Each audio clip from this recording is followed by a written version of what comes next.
Assalamualaikum warahmatullahi wabarakatuh. Rekan-rekan dimanapun Anda berada, perkenankan kami akan berbagi tutorial tentang bagaimana cara membuat soal-soal ujian secara online dengan memanfaatkan aplikasi dari Google Formulir. Tanpa panjang lebar, karena sudah saya beri pengantar di dalam blog, langsung saja untuk kesempatan kali ini secara singkat saya ingin menjelaskan urutan langkahnya untuk membuat soal-soal tersebut. Yang pertama, pastikan kita udah punya akun dari Google. Ini saya sudah berada pada posisi Google dan sudah login. Tanda dari login di sini sudah ada tampilan gambar dari akun kita. Kalau belum login, di sini masih ada tulisan login. Nah, kemudian kita pilih aplikasi. Inilah aplikasi yang ada di dalam Google, sangat banyak sekali. Kita pilih dokumen, karena formulir letaknya ada di dalam dokumen. Kita klik dokumen. Kemudian kita menuju ke menu utama, kita klik, kita pilih dokumennya berbentuk formulir. Ya, inilah tampilan dari Google Formulir. Dari sini kita bisa menelusuri. Bagi rekan-rekan yang mungkin masih baru membuka Google Formulir dan belum pernah membuat, di sini belum ada hasil dari formulir yang sudah dibuat alias masih kosong. Nah, ini saya sudah ada karena sudah banyak membuat soal dalam bentuk formulir. Langkah berikutnya adalah kita memulai formulir baru. Bisa berbentuk kosong atau juga bisa berbentuk galeri yang sudah disediakan. Lebih baik kita pilih saja yang kosong. Ya, kita klik.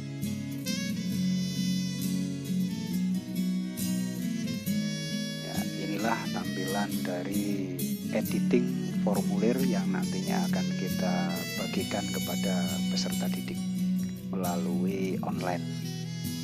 Setelah masuk pada posisi ini, halaman ini, kita setting dulu karena kita ingin formulir ini adalah berbentuk pertanyaan yang dapat dijawab oleh siswa dan ada poinnya. Kita setting dulu, klik di sini setelan. Ya, kemudian kita menuju ke kuis. Ini kita aktifkan, jadikan ini sebagai kuis. Kemudian rekan-rekan bisa mengatur ini untuk nilai. Lebih baik diklik saja ini tetap. Nah ya, segera setelah setiap pengiriman. Artinya setelah siswa selesai mengerjakan kemudian diklik kirim, nanti bisa mengetahui poin atau nilainya. Kemudian jika siswa juga dikehendaki ingin melihat jawaban yang benar setelah mengerjakan, maka ini tetap centangannya. Tapi kalau misalkan siswa tidak boleh melihat jawaban yang benar, maka centangannya dihilangkan. Kemudian kalau siswa juga tidak diperkenankan untuk melihat nilai atau poinnya, juga ini dicentang, centangannya dihilangkan. Dan pertanyaan yang tak terjawab juga bisa dihilangkan. Nah, karena saya punya tujuan biar nanti siswa tahu nilainya, maka saya centang nilai poinnya. Kemudian jawaban yang benar biar untuk belajar siswa setelah mengerjakan nanti bisa koreksi jawabannya benar apa salah, maka saya klik jawaban yang benar. Kemudian yang ini pertanyaan yang tak terjawab mungkin bisa kita kosongin. Ya, kemudian kita bisa atur juga pada bagian ini umum. Ini lebih baik dikosongi aja. Kemudian kita klik simpan. Nah, di sini sudah ada perbedaannya. Sekarang sudah ada kunci jawaban dan poin yang diberikan untuk setiap pertanyaan atau butir soal itu berapa poin. Nah, urutan langkahnya adalah kita ketik dulu, kita beri nama atau judul apa. Misalkan saya beri nama latihan soal UN IPA 2020 ya. Kemudian pada bagian deskripsi atau keterangan bisa dikosongi atau bisa juga diisi atau diketik. Misalkan saya isi dengan perintah kepada peserta didik seperti ini. Pilihlah salah satu jawaban yang menurut Anda paling benar. Ya, seperti dalam ujian berbasis kertas ya, seperti ini. Kemudian jika sudah selesai mengerjakan, klik kirim dan silakan lihat poin jumlah. Betul. Nah, kira-kira seperti ini. Nah, kalau sudah, kita menuju ke berikutnya. Nah, ini bisa kita klik. Nah, di posisi sebelah kanan ini bisa kita jelajahi. Ini fasilitas atau pengaturan yang dapat kita pilih ya. Artinya soal ini nanti mau dibuat dalam bentuk pilihan ganda bisa, jawaban isian juga bisa. Nah, karena ujian nasional itu menggunakan pilihan ganda, maka kita pilih pilihan ganda ya. Oh ya, lupa, identitas dari siswa juga belum dibuat. Untuk identitas caranya kita buat saja dengan menggunakan jawaban singkat. Identitas ini dimaksudkan biar tahu bahwa nama atau kelas dari siswa yang mengerjakan itu siapa. Maka ini diberi judul atau pertanyaan, nama, garis miring, siswa. Nah, ini nanti siswa mengerjakan, artinya dijawab oleh siswa, nama dan kelas. Nah, ini diklik wajib diisi. Boleh ditambahi deskripsi.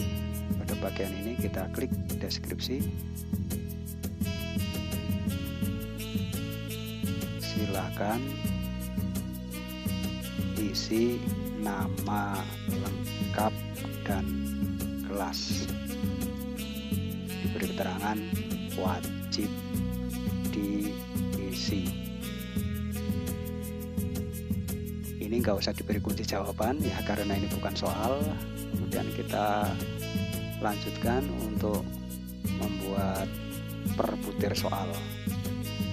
Maka caranya kita klik di sini, tambahkan pertanyaan. Klik tambahkan pertanyaan. Atau kalau Bapak Ibu pengen mengendaki aksesoris biar nanti tampilannya lebih bagus lagi, bisa tambahkan gambar. Misalkan saya buat seperti ini, klik tambahkan gambar. Saya sudah menyiapkan banner untuk judul dari latihan ujian nasional IPA ini. Nah, ini sudah saya buat. Nah, kita pilih.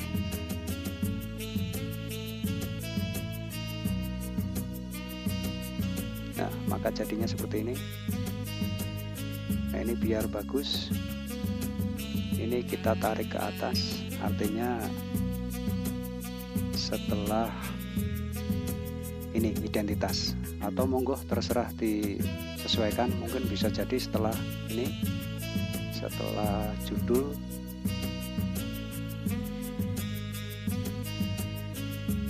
Wah, nggak nggak bisa ya. Ya udah di sini aja.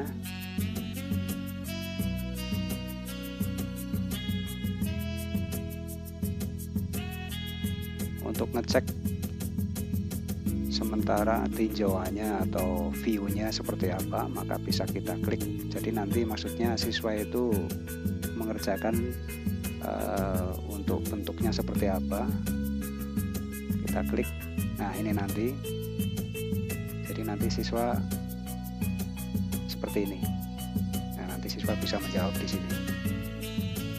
Nah kemudian tadi gambar yang sudah di-upload sudah kelihatan juga. Ini masih belum ada apa-apanya. Kita tutup.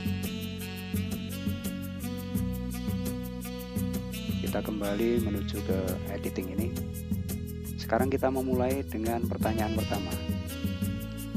Oh ya, kita siapkan dulu juga untuk bank soalnya. Ini saya sudah siapkan dalam bentuk file dokumen. Ini arsip soalnya. Kemudian siapkan juga kunci jawabannya. Kita mulai dari nomor 1. Ini soalnya. Nah untuk soal ini lebih baik kita ubah saja dalam bentuk gambar. Caranya seperti yang sudah saya sampaikan dalam blog, maka kita jadikan dalam bentuk gambar dengan menggunakan aplikasi Lightshot.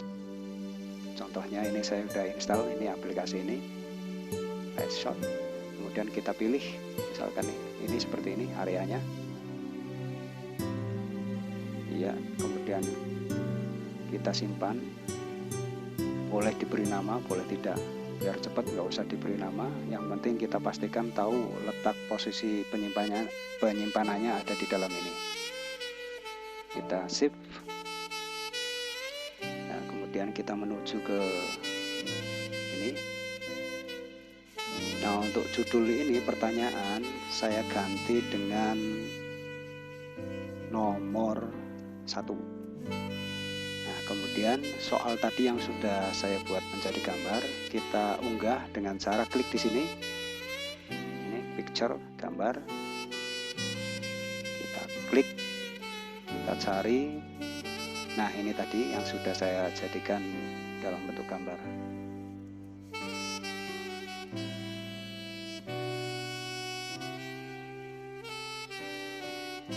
Nah, perhatikan rekan-rekan, ini teks tadi sudah saya buat menjadi bentuk gambar dan ini nanti bisa terbaca oleh siswa.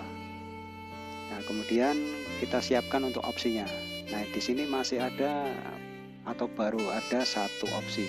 Nah, rekan-rekan dapat klik tambahkan ini opsi sampai 4 opsi. Kita siapkan pilihan ganda untuk A atau opsi A. Kita lihat kembali dalam soal. Nah, ini bisa gunakan copy pakai keyboard aja ya, kemudian paste di sini. Nah, kemudian berikutnya kembali lagi,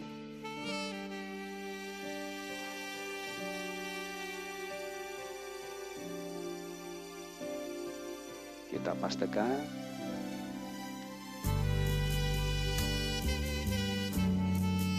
Kemudian kita copy, paste lagi di sini. Dan yang terakhir untuk opsi D, kita copy lagi.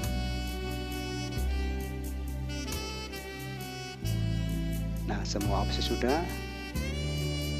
Kemudian kita pastikan ini wajib diisi. Artinya kalau nanti siswa ada yang melewatkan satu soal pun maka tidak bisa dikirimkan. Ini wajib diisi. Boleh ditambahi deskripsi, boleh tidak.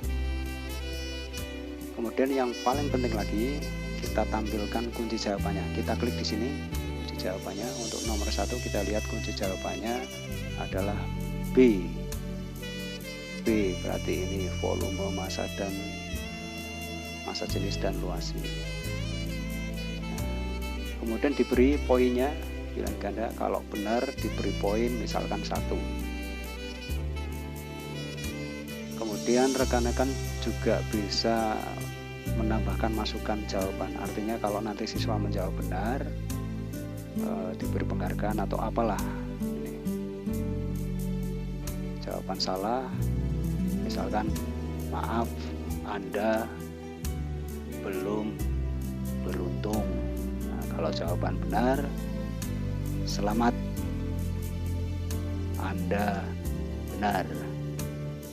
Nah, kemudian klik simpan. Nah, jadi memang harus sabar sekali. Kita klik selesai. Nah, berarti untuk butir soal nomor 1 selesai. Dan demikian seterusnya sampai soal habis. Kita lihat pratinjaunya kembali.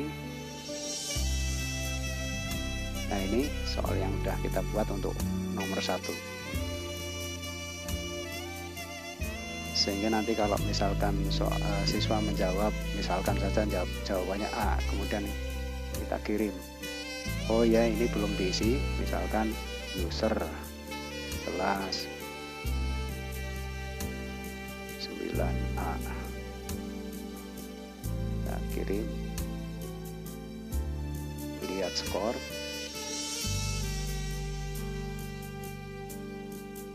Nah, salah ya. Tadi salah, maka poin totalnya adalah 0 dari soal sejumlah 1. Kita tutup, kita kembali ini. Kalau ini semua soal sudah terbuat sampai 40 biasanya untuk latihan ujian nasional, untuk IPA jumlahnya 40, maka yang paling penting lagi untuk bisa menyampaikan kepada anak link atau alamat dari HTTP-nya, kita klik ini, kirim, kemudian kita pilih yang ini. Ini alamatnya masih panjang, maka bisa kita perpendek. Nah, ini alamat ini nanti diberikan pada siswa, sehingga nanti melalui Android dan memakai Google Chrome di dalam Android, maka siswa bisa membuka soal tadi kapanpun, dimanapun. Atau bila mengendaki ini mungkin alamatnya kurang familiar, maka rekan-rekan bisa ubah atau kita ganti dengan aplikasi yang sudah sangat terkenal sekali untuk mengubah HTTP, nama, misalkan aplikasi Bitly boleh, aplikasi Gigi dan sebagainya. Atau bagi rekan-rekan yang punya blog, maka bisa ditampilkan ini, di copy paste di dalam widget atau tampilan dari blog.